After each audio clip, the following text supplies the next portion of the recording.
Well, I guess I'll just start off by saying, just in terms of when the Hirshhorn asked me to have they say, hey, you want to have a conversation with somebody? I was like, yeah, it's Steve. I mean, I do talk quite a bit. A lot of times I do them with my main man, Greg Tate. Mm-hmm. But I was like, I've been talking to Steve since sometimes in the early 80s. Yeah. I was asking him, how did we meet? And he said, over the telephone. He reminded me that I just called him up on the telephone, apparently. I don't sort of remember the details so well. I remember.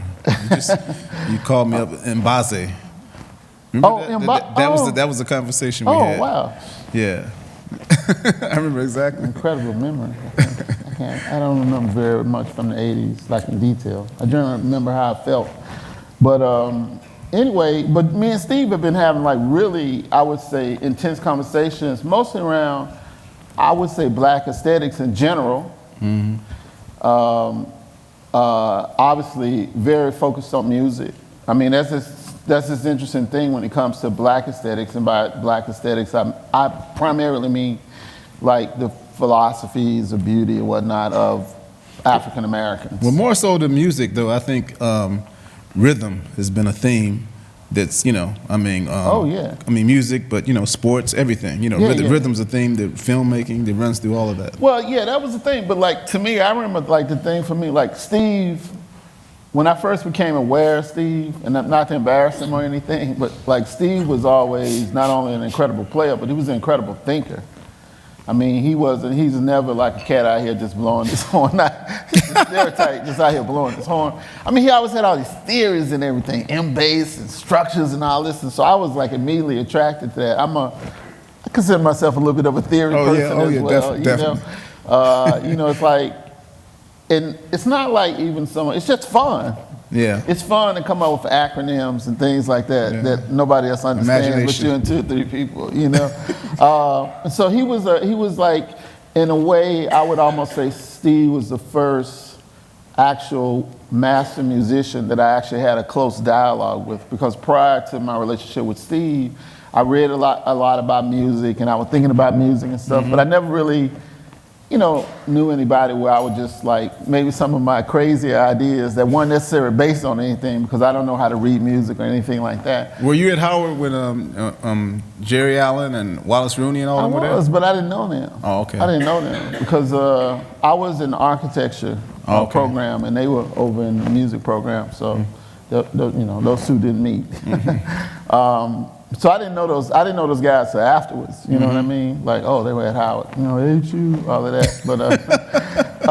But he was one of the first people I met where I could just, like, I had these ideas about Charlie Parker, and so, I could say, the most half-formulated thing, and Steve would be like, well, no, actually, what's going on, this and that, and it certainly has informed, like, even to the degree, like, music has always been at the center of my hypothesizing about possibilities in cinema. Mm-hmm.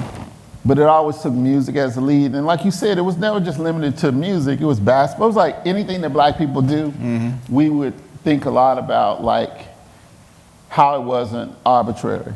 It wasn't arbitrary. Right.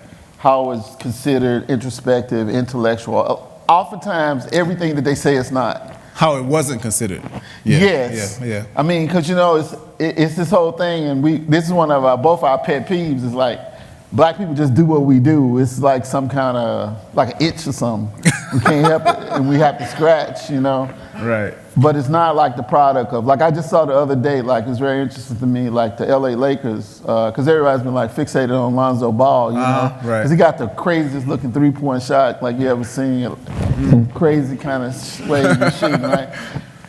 And so he's been having a hard time, like his 3-point shot, not because of the form necessarily, but his percentage has been pretty low the last several games. And then they just came out like nobody who doesn't hit 100 shots in practice is allowed to shoot a 3-pointer in a game. Now, I'm kind of like, I get it. I get it, because if you read like Jordan or Kobe Bryant or any of them cats, they be talking about, oh yeah, like even at the end of all their working out, I had to hit 100 free throws, or I had to do this. Like the thousands of hours they put into that thing, it makes it look all natural and improvised. But there's always exception to that. Whatever rule you make, there's always somebody that comes along and doesn't do that. Yeah, that's true.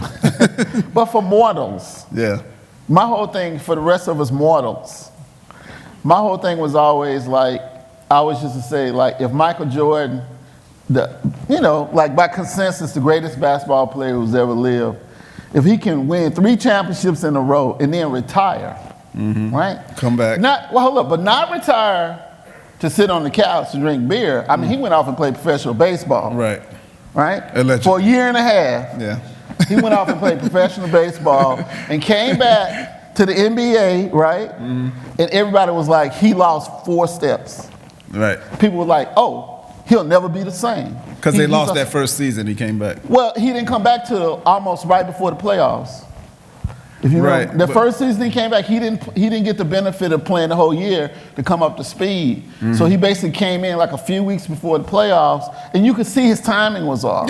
So my thing, if the greatest basketball player of all time cannot take a year off to play professional baseball without losing several steps, for the rest of us, we absolutely have to practice. We have to actually work at what we're doing. It's not happens by accident, That's a good point. Yeah, I mean, I was just saying when we were coming up here, the same thing that people think. They look at Michael Jordan, James Brown, whoever. I mean, they say, oh, they can just do. They're just talented. They can just do what they do, and everybody you point out, they also worked extremely hard. I mean, they not only they worked harder than the average person works, much harder. I mean, maniacally. They didn't just call James Brown the hardest working man. I mean, he was really the hardest working man. I mean, and so but people, that's the boring part. People don't look at the practice sessions, the stretching, and the Jordan and Pippen and whoever, Kobe, all those people did. They don't look at that part. They just look at the highlights on ESPN or the game or something like that. They say, oh, this person's great. They can do this and they can do that. But they're not looking at like the hard work that's being put behind it. And that's true in anything, business and whatever. Because that's the boring part. Listen to somebody like on saxophone, we have to sit there and practice long tones and do all this other. Nobody cares about that. Nobody even want to hear about it. I mean, I noticed today, like, we were supposed to be here at 5:15, so we got in last night, and I was like, okay, let's go down to the lobby at a certain time. And I'm sitting like, okay, it's time to go down. Then all of a sudden I heard you. I don't know what room you're in. Yeah. But I could hear you. Right, through the walls. You were practicing. Yeah. I mean, it's just amazing to me. I did this back in 2000. I had become a little obsessed with this, I don't know what you would call him. He was a practitioner in theater, I guess. He started off in theater. His name Jerzy Grotowski. Like, he's sort of obscure, I guess, unless you know. Like, a lot of times people say Stanislavski was the person who revolutionized acting, methodology, and theory in the first part of the century, but in the second part of the century is definitely sort of great Jerzy Grotowski, and people say that. He always said, all I did was extend it. The implications of what Stanislavski was doing. Even though what he ended up doing looks very little like Stanislavski, but he always would say that. So at one point, I got a little obsessed with them, and so I actually contacted them. Like, I called up somebody, I went online, and I got in touch with Mario Baggini, who's one of the directors there. And I was like, hey, man, I'm really interested in what you guys are doing. This Grotowski stuff is kind of deep. You know what I mean? And they looked at my stuff, and they was like, well, this is all really interesting, but we're not really set up to have people come and observe us working. We don't have any protocols for that. But if you want to come and audition and join the company, you can. They told you that? Yeah. So I was like, you mean like acting audition? They were like, yeah, just come on. That way you can observe what we're doing. And I was like, okay. And I always tell people I felt a little like, in Apocalypse Now, with Captain Kurtz, they said like he was like 40-some years old, like trying to join the SEALs, and it was like 19-year-old people running around. I felt a little like that. I was like, wow, this is crazy, man. But the thing I came away from it thinking more than So you did it? I did do it. Yeah, I was just there for 3 weeks. It was crazy. It was a little insane. It's a whole nother talk, a separate talk. Grotowski experience. Yeah, because they were just doing voodoo, basically. It was voodoo. I started calling it Gregorian voodoo before I left. It was basically voodoo. But in any event, I came away from that because we worked 12 hours a day, 6 days a week. Yeah. They did this year round. Yeah. So I really came out of there more than anything thinking like, I don't work hard enough. Right. I just don't work hard enough. I was like, I don't even know what working is in film. Yeah. I mean, obviously, I wasn't working like getting paid to work. You know what I mean? Obviously, because I couldn't get no jobs. But I mean, like, you know, like practice. Like, I didn't know what the film equivalent of like you playing on your saxophone. Yeah. I didn't know what that was. Like most people, when they say they're working on making a film, they must be working maybe on scripting, working on script writing, or they're working on fundraising. You know. Yeah. But they're not really working on making movies. So this work thing is a big deal for me. Like this whole idea of like, how do you take the givens being like the whole array or complex array of collective cause and response, sort of black feelings and vibes and expressivity. How do you take that and make something out of it, you know, make something unique? Yeah, I think the work part is very important. The same thing happened to me in the early 80s when most people here probably can't relate to the early 80s, but I had this chance to play with Cecil Taylor's big band. You know, now I knew who Cecil Taylor was, but I didn't know much about him at the time, you know, but I always thought of him as this crazy, spontaneous person, you know. So we get these rehearsals. The long story short, it was very similar to what you described. It was like 6-7 hour rehearsals every day, you know, till your like lip was falling off, you know, and all this. I mean, working really, really hard, and he was there in the moment at every point. You know, so I was like, okay, so his spontaneous thing is, I mean, there's a lot of preparation behind this. There's spontaneousness, but but behind it is like, you know, a whole load of preparation, you know. And I began to see as I worked with more musicians who were older than me and masters and everything that was the key, was that they seemed to be spontaneous in the moment, but there was all this preparation behind it. You know, there's stories about James Brown just rehearsing over and over and over and over. You know, I mean, people like you know, really hardworking. You know, Michael Jackson, anybody like that. You know, I mean, so the hard work thing is something that people they just see the end result. It's not as sexy. It's not sexy. No, it's boring. Yeah. You know. It's just, yeah. You know, I mean, and especially when you talk about the black aesthetic, especially in this area, it's one of those, they can just jump high, they can just dance, they can just play, they can just, you know, I mean, and there's not any focus on that. I mean, we can jump high, but I'm just saying. But there's a whole complicated set of reasons why we jump high. Yeah. You know? Yeah. You know, it's like that joke they say, the tiger is running for dinner, but the wildebeest is running for his life. Right. It's somewhere up in there, I think. Wherever that comes from. That's Mutual of Omaha's Wild Kingdom philosophy. That's like before a whole bunch of. That's before. I used to watch that all the time. Yeah, a whole bunch of people. Nah, look, let me tell you, Mutual of Omaha's Wild Kingdom, they had a big influence on me. Yeah, it did. It's a big secret influence to Love Is the Message and a lot of stuff that I do. Yeah. I like to feel like one of my secret weapons is I never forget a good idea.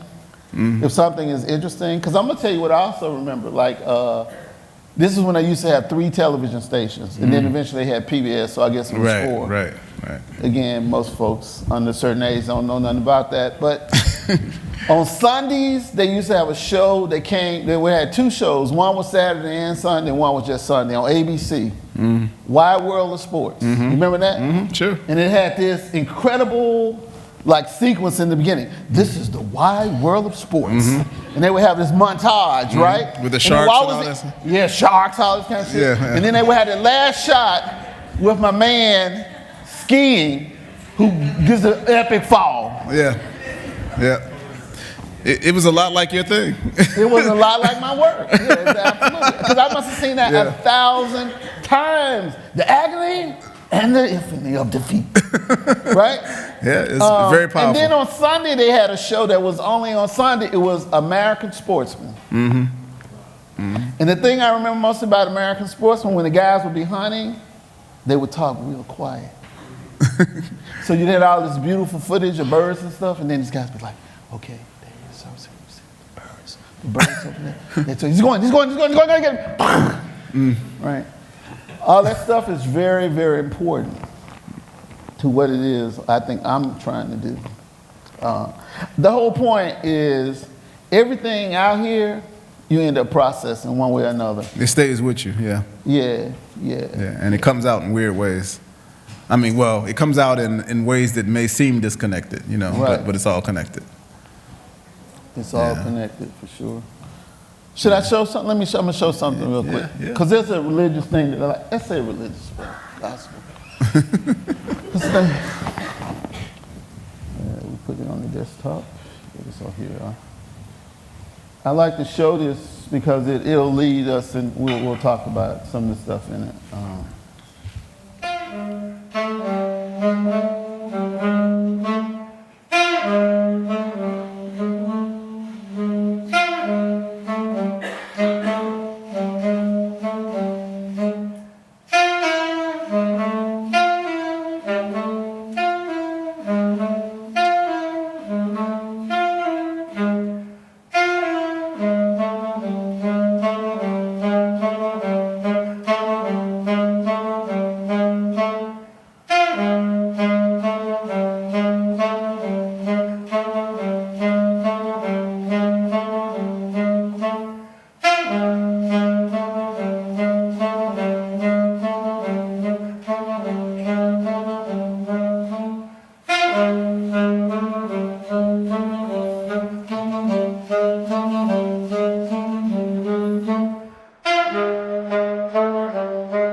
Yes, Lord, now this is where I roam. Oh, unto the places spanning these spaces, yelling, I see the people, hey, I see the faces, the praises is going up higher. Lord, don't make me shake it, stop and take it, hey, I guess I got these stones to make it, break it, me down, to the very last compound, the sounds of dough, clapping, don't you hear it all around? Hey, somebody pass another plate to the side. Watch them glide. Lord, I see them all. The sweat, the tears inside, the tearing downs of pride.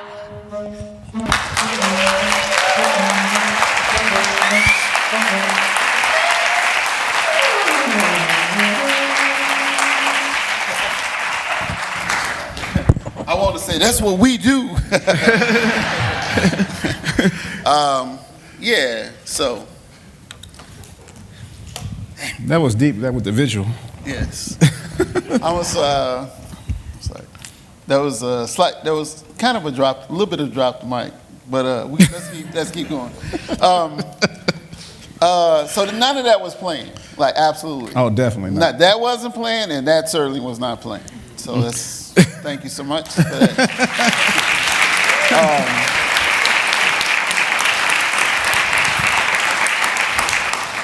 Like Steve was asking me earlier if I was, he said, you playing instruments? And like, I know you've asked me this like multiple times over the last 30-something years. I play no instrument. As what Barack would say, the only thing I play is the radio. But I don't play any instruments, but I think so much of my work is just driven by, because it's in the culture. Yeah, it's in the culture. It's like a desire to have the thing function on a certain level. I mean, it's never just the music, but we know the music is the one space where we done it. Like, it's just no question. Like, in the space of music, black people are fully actualized. Like, almost any other space, like even sports to a certain degree, I still think we've done amazing things, but I don't really feel like we've definitely transformed the space in quite the same kind of way. Like, for example, I'll give you a perfect example. Like last night, I was talking to some friends. We were talking about why cinema matters. That's where it started. And I was saying, oh, it's about controlling spin. Like, you know, the powers that be cannot control what's happening in the world, but they can control how we understand what's happening. That's what spin is, right? Mm-hmm. Cinema is spin in a way. And I was saying the perfect example of that is the Golden State Warriors. Don't get me started on the Golden State Warriors, right? But basically, in a nutshell, what I said was like, when the Warriors first started winning, mm-hmm. there started being this discourse that was going around on ESPN and places like that, where they would say the Warriors are winning because they play the right way. Right, right. Now that's totally racialized. We mm-hmm. know that, right? Mm-hmm. Mm-hmm. Because when they say they play the right way, they mean in opposition to the wrong way. And of course, the wrong way is the brother's way. Yeah. That means like the black virtuosity way. Mm-hmm. That would be anybody who could just do amazing things. Mm-hmm. Like basketball, like I said, it's a space. Like LeBron. Like LeBron or mm-hmm. Michael Jordan or Magic, any of those cats, right? I say we haven't transformed basketball, even though we've done these amazing things, and unlike the music, because if we had transformed it, like say, when Jordan goes up or LeBron goes up and does some incredible spin and jams the ball, they still only get 2 points. They don't get like, it should be like figure skating. You know what I mean? I'm just saying there's no extra, you don't get no extra points for it. It's like surplus expressivity. Michael Jordan, John Stockton, the same 2 points. Yeah, exactly. Exactly. I mean, and somebody said to me once, we were talking about it, we said this is a place, the Fanon Institute. They said there are 2 types of cognition, primary modes on the pole of cognition. One primarily, the West mostly, it's not all because nothing is exclusive in this obviously, but he called it object measure cognition. It's like a way of understanding the world is about measuring things and mm-hmm. rationalizing things versus symbolic affect cognition, mm-hmm. right? That's mm-hmm. the other sort of.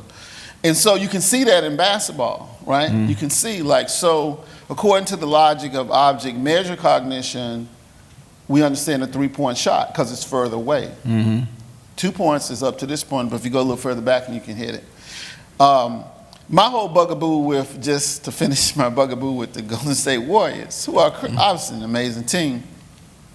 See, the question is not whether they're an amazing team or not. Mm-mm. The question is what they're actually being spun to be representative of. Mm-hmm. First of all, it's as black as any other team in the NBA, mm-hmm. right? First of all, so it's clearly a black team. But but you know the deal. Yeah, I know the deal. I'm trying to just share some information.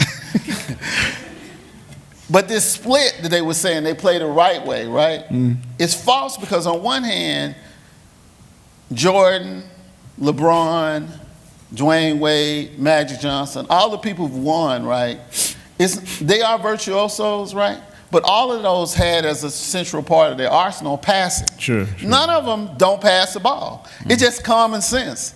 If no one person on the face of the earth, and there are quite a few people who no one person can guard, right, mm-hmm. defensively, if no one person can guard you, if there's going to be 2 to 3 people on you at all the time, that's just logic. Somebody's going to be There's always going to be a Steve Kerr. Open. There's always going to be a Steve Kerr or a John Paxson, right? There's going to be somebody who's open, right? It's just mm-hmm. common sense, mm-hmm. right? So every great player knows that, that's why Jordan, like, if you look at his highlights of his great victories, half of them are him hitting the shot, but the other half are him doing some move, people collapsing on him and passing it out to the 3-pointer guy who hit it. Right. Unless it was somebody like Utah who foolishly thought one person can guard him, mm-hmm. and you have like Brian Russell, that's why he go down in history as being crossed over like that, drained it on him, right?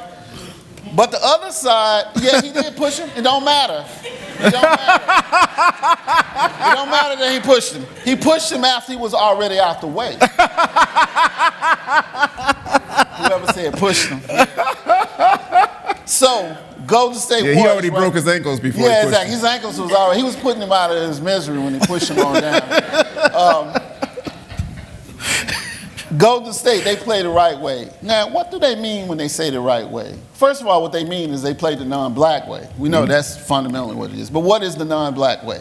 The non-black way is like you pass the ball, like Bob Cousy, they would say. Great player, but whatever, emblematic of a certain way.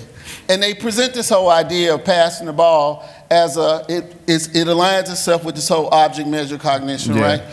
Passing the ball as a geospatial strategy.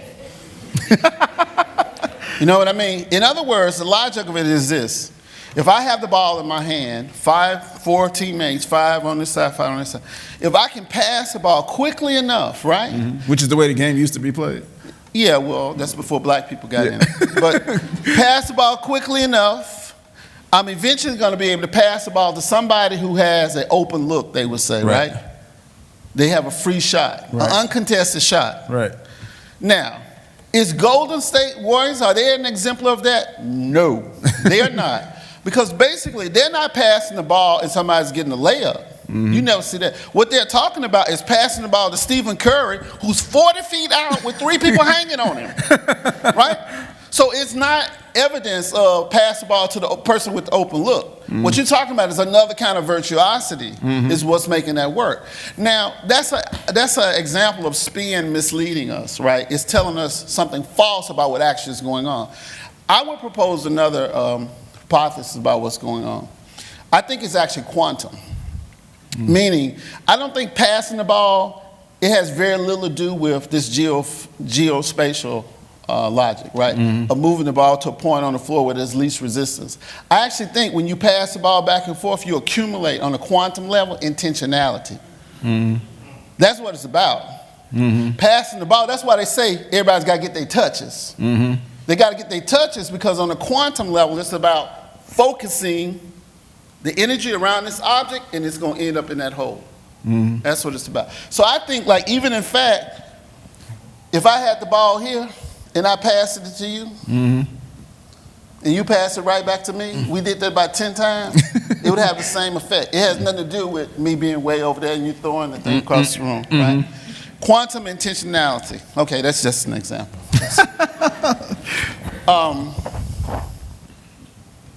All this stuff matters. It all matters. Like, to me, I mean, again, just to go back to our conversation, like, I have these ideas that I've talked about in public a little bit that I termed black visual intonation. And basically what it was is like, I used to always think, how can you manipulate motion in film in a way that was akin to what we do with music, what the black voice do. And I remember, and I used to try to say, there was this thing they always talk about Charlie Parker, like when he was at the height of his improvised, how people would follow him around and just record his solos. And I remember you articulating some things about Bird's solos that transformed my understanding of what was going on. You were talking about all the sort of extra notational values in the solo. So maybe you can, not to put you on the spot, but give us some. Well, actually, going back to the basketball thing for a second. Okay, you know, I mean, I just want to let people know that all this stuff, which may seem like you're actually just going off on a riff or going off the subject or whatever, you know. I mean, what we do in whatever field we're doing it in, all of this stuff, including like what Kokai just did, you know, all of this stuff that you think about, the connection to the wide world of sports and all the stuff that you were saying, you know, all this is behind what you do. I mean, it's because it's holistic. It's like it's not like you're just grabbing at stuff from all over the place, but all of that is sitting there, and it's just behind what you do. So when people see something, when they see a work, whether it's, you know, an exhibit or a film or whatever, you know, if you were given free hand, if somebody wasn't, you know, handcuffing you, you know, if you're given free hand, all of that is behind who you are. And there's no way that, you know, and I think it's behind anybody, Michael Jordan, anybody, you know. There's no way you could sum any one thing up to, well, it's just this, you know, or it's just that. Because I mean, as crazy as what he said about quantum, you know, might have sounded to everybody, you know, I've heard it a bunch from you, so I know it's like a part of, you know, of who you are, because we talk about it all the time, you know, and then it comes out in your work in some kind of way. It may be an intuitive link. It may be something you worked on and practiced.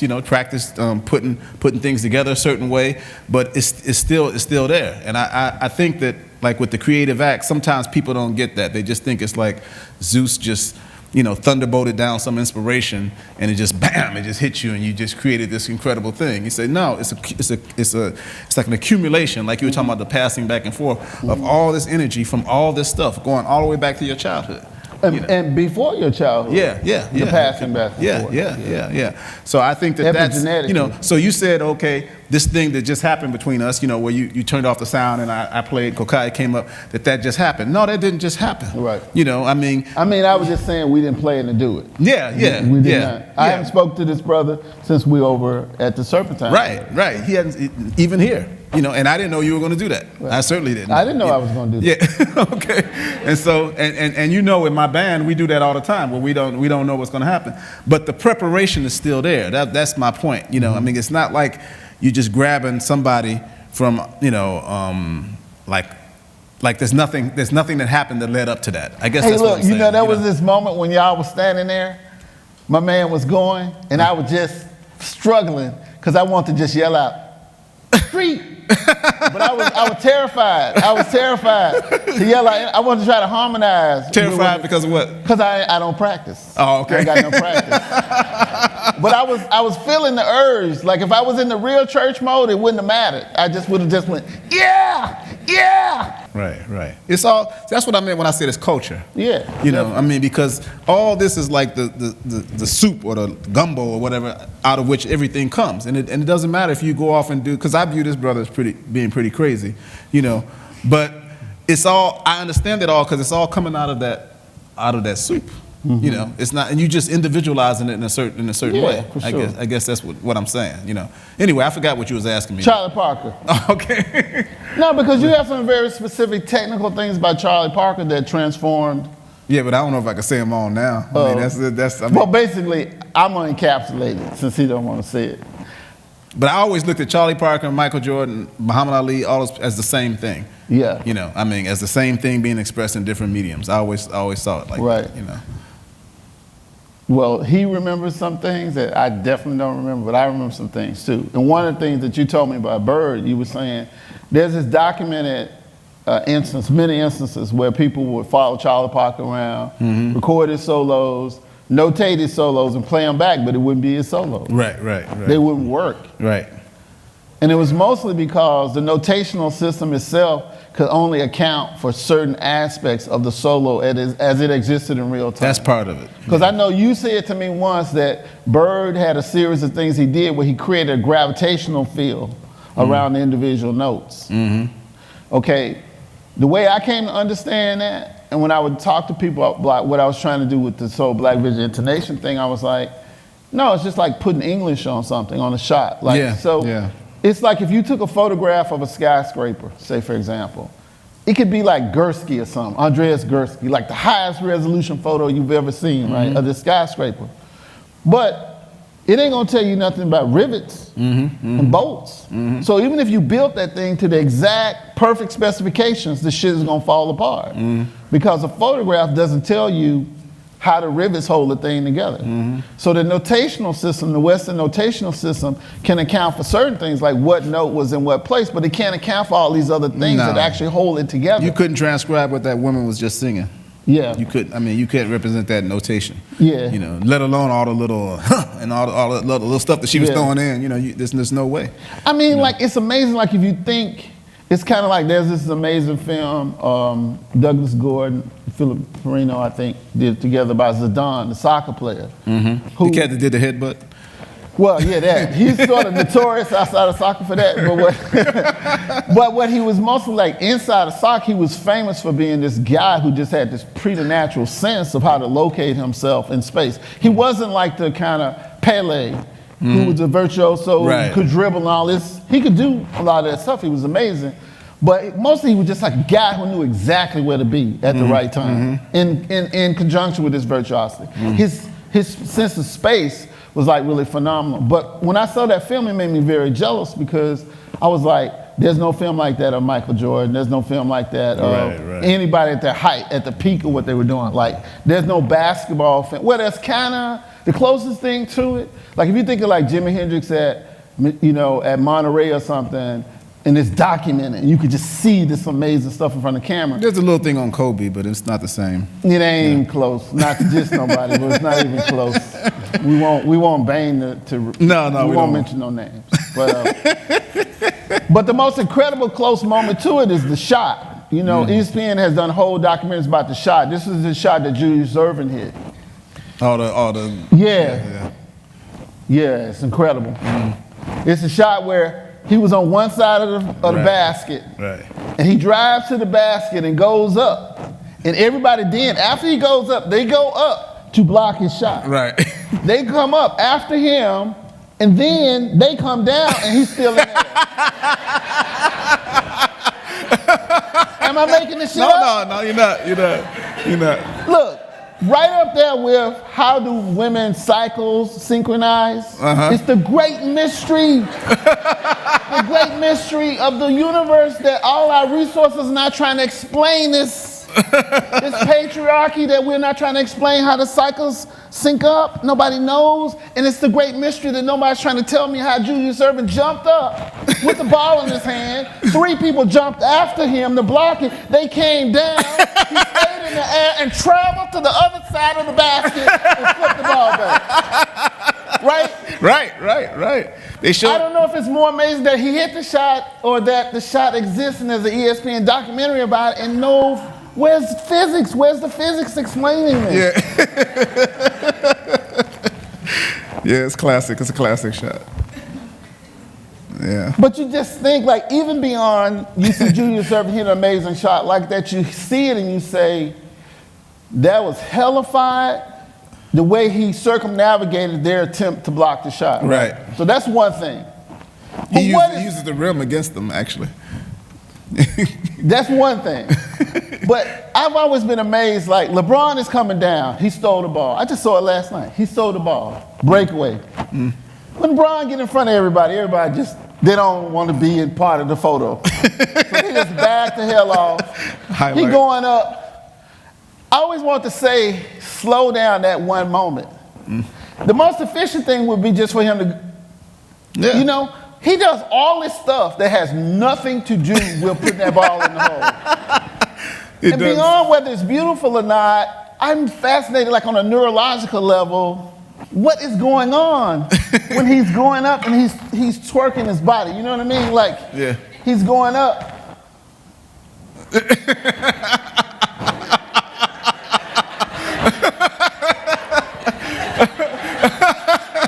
Like, how do you account for that?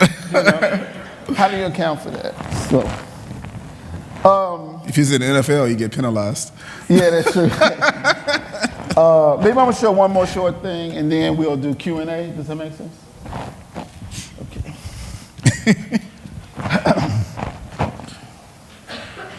Okay, so this is something I made for Miss Hill. And it's funny because when I made it, she wanted to show this piece I have called Apex ahead of her shows. And when I made this, my friend Greg said it was Apex Light.